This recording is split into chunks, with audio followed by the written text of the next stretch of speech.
Hello, nursing masters. So, after the discussion of the beta lactam antibiotics, then we discussed about sulfonamides, quinolones, fluoroquinolones, tetracyclines. Now we are going to discuss about the that is aminoglycosides.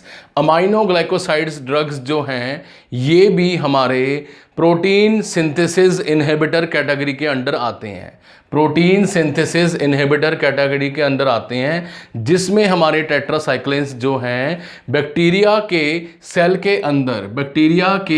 के अंदर enter करते हुए aminoglycosides जो हैं जिसमें कि हमारे drugs like gentamicin, yes please, gentamicin, tobramycin, बड़े ही अच्छे अच्छे नाम हैं, टोब्रामाइसिन, देन अमिकासिन जिसको आप बोलते हो अमिकासिन एंड नियोमाइसिन के बारे में कौन नहीं जानता। नियोमाइसिन ट्यूब है और जेंटामाइसिन। आई ईयर ड्रॉप्स पहले आते थे, अब मेरे को पता नहीं है मार्केट में अवेलेबल है कि नहीं, but these are the under the aminoglycosides.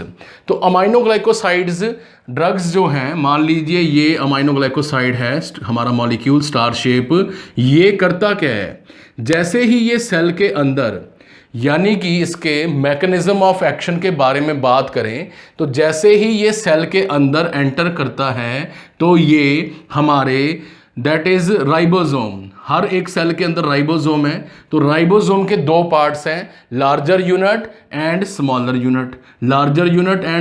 Unit, तो लार्जर यूनिट जो है 50S, बैक्टीरिया के अंदर 50S राइबोसोम का पार्ट है। तो उस 50S के, प्लीज़ ध्यान दीजिए, 50S के ए साइट के ऊपर जाके ये हमारा aminoglycoside drug gentamicin, tobramycin, amikacin और नियोमाइसिन बाइंड हो जाते हैं, इस साइट को, ए साइट को ब्लॉक कर देते हैं।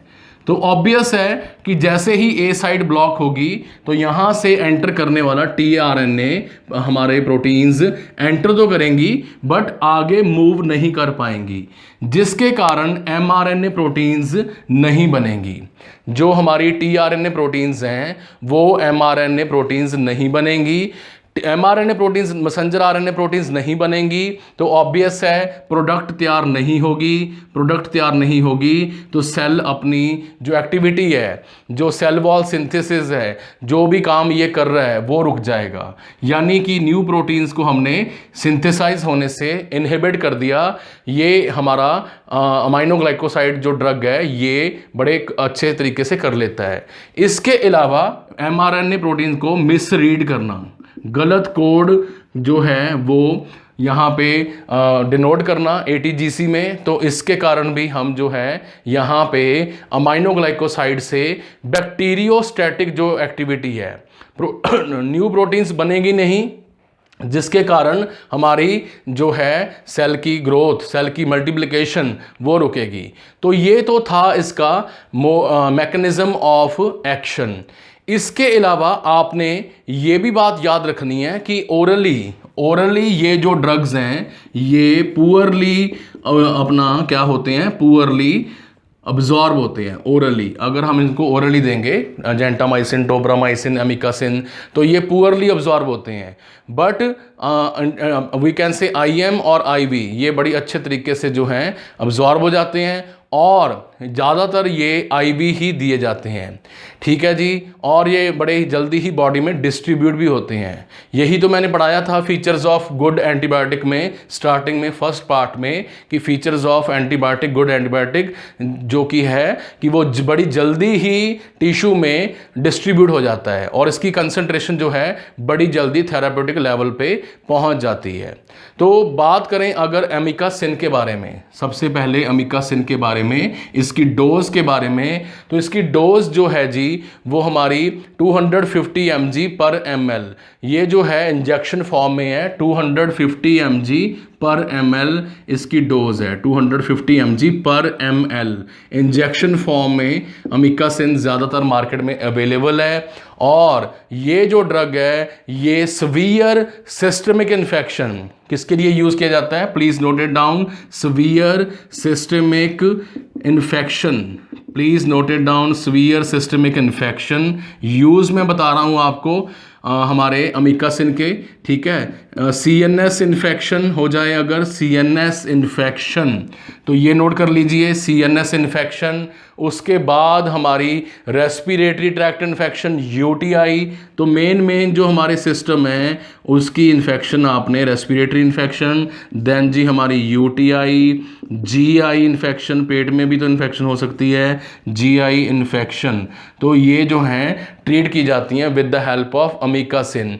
बोन इन्फेक्शन, स्टेफाइलोकोकस ओरियस के कारण हीमोडायलिसिस के दौरान अगर इन्फेक्शन हो जाए, ये आपके लिए न्यू लर्निंग है, हीमोडायलिसिस के दौरान अगर इन्फेक्शन हो जाए, ठीक है जी, तो वहाँ पे सर्जरी के दौरान अमिकासिन जो ड्रग है वो बड़ा कॉमनली यूज़ किया जाता है। तो हमने यहाँ पे जब भी अमिकासिन को यूज़ करना है एज ए नर्सिंग स्टाफ, तो हमें कुछ बातें ध्यान में रखनी होंगी कि सबसे पहले पेशेंट का हमेशा की तरह हर एक एंटीबायोटिक के लिए हमने करवाया है culture sensitivity test. Culture sensitivity test को हमने फर्स्ट पॉइंट देना ही देना है एडमिनिस्टर करते हुए। और इसका जो इंजेक्शन है it should always be administered in the large muscle mass, it should always be administered in the large muscle mass.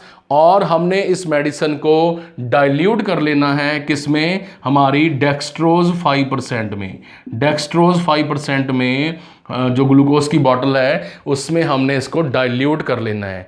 और हमेशा की तरह हमारी जो ब्रेस्ट फीडिंग लेडीज़ हैं, प्रेग्नेंट वुमेन हैं और पार्किंसन डिजीज़ है, पार्किंसन डिजीज़ है, वहाँ पे हमने इसकी प्रिकॉशंस जो हैं वो दिमाग में रखनी है और पॉइंट्स जो हैं वो माइंड में रखने हैं। अब हम बात करेंगे इसके एडवर्स साइड इफ़ेक्ट्स के बारे में। तो जैसे कि आप देख सकते हैं कि सबसे पहले इसका जो एडवर्स साइड इफ़ेक्ट है वो है सीजर्स। तो सीजर्स के ऊपर हमारी ऑलरेडी एक वीडियो है, उसको जाके आप जो हैं उसको चेक कर सकते हैं। उसके बाद है न्यूरोमस्कुलर ब्लॉकेज। तो न्यूरोमस्कुलर ब्लॉकेज में जो न्यूरोमस्कुलर जंक्शन है वो अपनी नर्व इम्पल्सेस एसिटाइलकोलिन आगे रिलीज़ नहीं कर पाता, जिसके कारण मसल वीकनेस, मसल पैरालिसिस हो सकता है। उसके बाद है ऑटोटॉक्सिसिटी। हमारे जो ये ड्रग्स हैं ये ईयर में हियरिंग प्रॉब्लम भी क्रिएट कर सकते हैं। Nausea, vomiting, then azotemia, azotemia जो कि आप स्क्रीन पे देख सकते हैं, एजोटीमिया, ओलिगोयूरिया यानी कि decrease urine output, nephrotoxicity, nephrotoxicity हो सकती है, अनीमिया हो सकता है पेशेंट को, और स्किन रैशेस जो हैं वो प्रेजेंट हो सकते हैं, स्किन रैशेस जो हैं वो प्रेजेंट हो सकते हैं। क्लियर है जी सभी को। अब जो हम डिस्कस करने जा रहे हैं वो है हमारे इस ड्रग के रिलेटेड नर्सिंग कंसिडरेशन। सो सबसे पहले ऑब्वियस है we will check the weight of the patient before treatment. Treatment से पहले हमने पेशेंट का जो वेट है वो चेक करना है। Monitor vital science during infusion, जैसे जैसे इन्फ्यूज़न चल रही है पेशेंट के हमने वाइटल साइंस मॉनिटर करने हैं। कोई थ्रोम्बोफ्लेम्बाइटिस है, पेन है, रेडनेस है, स्वेलिंग है, वो हमने रिपोर्ट करनी होती है। उसके बाद है check the sign and symptoms of nausea and vomiting, respiratory distress, neuromuscular blockage और any other problem related to urine output. ये भी हमने यहाँ डॉक्टर को रिपोर्ट जो है करनी होती है। और पेशेंट को भी बताया जाता है कि अगर आपको कोई भी ऐसी प्रॉब्लम फेस होती है तो आपने वहाँ इसको जो है बताना होता है। तो बात करेंगे अब हम नेक्स्ट ड्रग के बारे में, दैट इज़ जेंटामाइसिन। तो जेंटामाइसिन ड्रग जो है आपके सामने है, तो आप देख सकते हैं कि ये ड्रग जो है 40 mg पर ml, 40 mg पर ml अपना जो है फॉर्म के अंदर मार्केट में अवेलेबल है। और जेंटामाइसिन जो है जी हमारी सीवियर सिस्टमिक इन्फेक्शन यानी कि सीएनएस की इन्फेक्शन है, जीआई की इन्फेक्शन है, हाँ ठीक है तो वही है इसके हमारे पुराने की तरह। यूरिनरी ट्रैक्ट इन्फेक्शन है, बोन इन्फेक्शन है, उसके लिए यूज़ किए जाते हैं। इसकी स्पेशल प्रिकॉशंस हमेशा की तरह वही रहेंगी, यानी कि pregnant women, breast feeding women, old age and children के रिगार्डिंग हमने थोड़ा सा माइंड में ये बातें रखनी है। और अगर हम बात करें साइड इफ़ेक्ट ऑफ जेंटामाइसिन के बारे में, इट इंक्लूड सीजर्स, देन हमेशा की तरह नॉजिया एंड वॉमिटिंग, देन हमारा nephrotoxicity, then decrease in white blood cells and necrosis of liver के अलावा हेमेचूरिया भी जो है वो पेशेंट के अंदर हो सकता है, पाया जा सकता है। तो यहाँ पे भी हमने काफ़ी हद तक जो है इसके साइड इफ़ेक्ट डिस्कस किए जेंटामाइसिन के। अब बात करते हैं हम जेंटामाइसिन की नर्सिंग कंसिडरेशन की। एक एक ड्रग आपको, एक एक कैटेगरी आपको बोर्ड के ऊपर मिल रही है with pics, with nursing consideration, जो आपने नोट करनी है वीडियो पॉज कर करके, सो दैट आप मैक्सिमम नॉलेज गेन कर सको और किसी को सुना भी सको, वाइवा में बता भी सको। वैसे भी आपको नॉलेज इसके रिगार्डिंग होनी चाहिए। तो सबसे पहले है नर्सिंग कंसिडरेशन में monitor the weight of the patient before treatment. Treatment से पहले हमने पेशेंट का जो वेट है वो मॉनिटर करना है। उसके बाद हमने monitor for the science of neurotoxicity. कोई भी न्यूरोटॉक्सिसिटी को तो नहीं है पेशेंट को, वो भी हमने यहाँ पे असेस करनी होती है। ब्लड यूरिया नाइट्रोजन हम असेस करेंगे, ब्लड यूरिया नाइट्रोजन। उसके बाद है जी हमारा monitor intake and output ratio, यानी इनटेक आउटपुट चार्ट आप मॉनिटर करेंगे। पेशेंट को किसी भी तरह का डिहाइड्रेशन, एक्सेसिव स्वेटिंग, डायरिया और इचिंग तो नहीं है, उसके रिगार्डिंग भी जो है रिपोर्ट प्रिपेयर की जाती है और डॉक्टर को रिपोर्ट किया जाता है। कोई भी थ्रोम्बोफ्लेम्बाइटिस है, रेडनेस है, स्वेलिंग है, इंजेक्शन लगाने के 30 मिनट्स के बाद वो भी ऑब्जर्व किया जाता है और डॉक्टर को रिपोर्ट जो है वो किया जाता है। पेशेंट को लार्जर अमाउंट ऑफ फ्लूइड जो है लेने के बारे में जो है गाइडेंस दी जाती है, उसको जो है एजुकेट किया जाता है। तो हमने काफ़ी हद तक जेंटामाइसिन के बारे में देखा, हमने देखा कि कैसे ये ड्रग्स जो हैं ये काफ़ी इफ़ेक्टिव हैं in order to treat various kinds of infections. So this was all about the we can say aminoglycosides, tetracyclines category के बारे में हमने डिस्कस किया। हमने देखा कि कैसे जो है इसमें आपकी अमाइनोग्लाइकोसाइड्स में जेंटामाइसिन, अमिकासिन, टोब्रामाइसिन, ये जो ड्रग्स हैं ये इफेक्टिव हैं to treat different kinds of disorders. So in the next video we will discuss about the macrolides. Macrolides के बारे में डिस्कस किया जाएगा और उसके बाद जो है उसकी नर्सिंग कंसिडरेशन भी हम डिस्कस करेंगे। Thank you for staying with us till now, watching each and every we can say video related to the antibiotic treatment, antibiotic drugs. I hope कि इन सभी वीडियो लेक्चर्स के थ्रू आपकी जो knowledge है वो बहुत ज़्यादा बूस्ट हुई होगी, आपके काफ़ी कंसेप्ट क्लियर हुए होंगे, आपने जो है बहुत सारे सेल्फ नोट्स प्रिपेयर किए होंगे जो कि आगे जाके लाइफ में आपको different kind of MCQs, different kind of exams को क्लियर करने में हेल्प जो है वो करेंगे।